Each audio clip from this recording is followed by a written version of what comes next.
नमस्कार मित्र हो. श्री स्वामी समर्थ. स्वामी समर्थ भक्तांना कधीच सोडत नाहीत. परिस्थिती कितीही कठीण असू द्या, जेव्हा आपण मनापासून स्वामींना हाक मारतो तेव्हा स्वामी त्या भक्तासाठी नक्कीच धावत येतात. चला तर आज अशीच एक छोटीशी कथा आपण पाहणार आहोत. एका शहरात नामदेव पाटील नावाचा एक मनुष्य राहत होता. पूर्वी त्याचे सर्व काही होते, शेत, पैसा, कुटुंब. पण काळाने त्याच्यावर कठोर घाव घातले. शेताला पाणी मिळाले नाही, व्यवसाय डबघाईला आला आणि जवळची माणसेही दूर गेलीत. हळूहळू तो पूर्णपणे खचला. घर सोडलं आणि रस्त्यावरती भटकत राहू लागला. लोक त्याला वेडा नाम्या म्हणून हिणवू लागले. अंगावर फाटकी कपडे, हातात माती लागलेली भिक्षापात्र आणि अंतर्मनात सतत एकच प्रश्न, देवा मी काय चूक केली. एका दिवशी तो अक्कलकोटला भर दुपारी पोहोचला.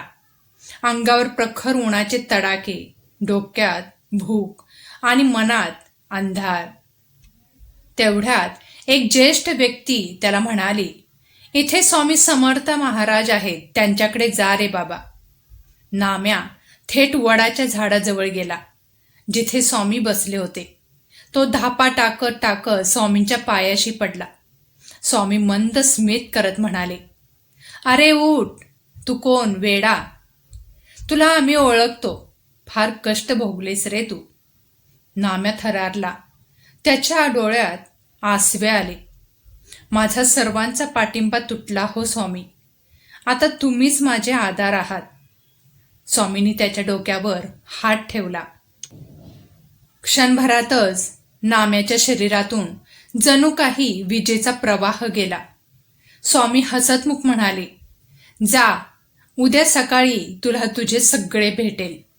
जे गमावले आहेस ते परत मिळेल. आम्ही आहोत तुझ्या पाठीशी. नाम्या विचारात पडला. हे कसं शक्य आहे? पण मनात एक दिवा पेटला, विश्वासाचा दिवा. दुसऱ्या दिवशी तो आपल्या गावात परतला. गावात पोहोचताच लोक त्याच्या अवतीभोवती जमले. अरे नाम्या, तू कुठे होतास? तुझ्या नावे शेताला पाणी मिळण्याची योजना मंजूर झाली आहे. तुझ्या जमिनीचा वाद सुटला. कुटुंब तुझी वाट बघतंय. नाम्याला त्याच्यावरती विश्वासच बसत नव्हता. त्याचे डोळे पाणावले होते. रात्री त्याने स्वप्नात स्वामींना पाहिले. स्वामी म्हणाले, अरे नाम्या, आम्हाला कोण म्हणतो वेडा? जिथे आमची कृपा तिथे चिंता कशाला. नाम्या पुन्हा उभा राहिला. पुन्हा कुटुंब, शेत आणि सन्मान मिळाला.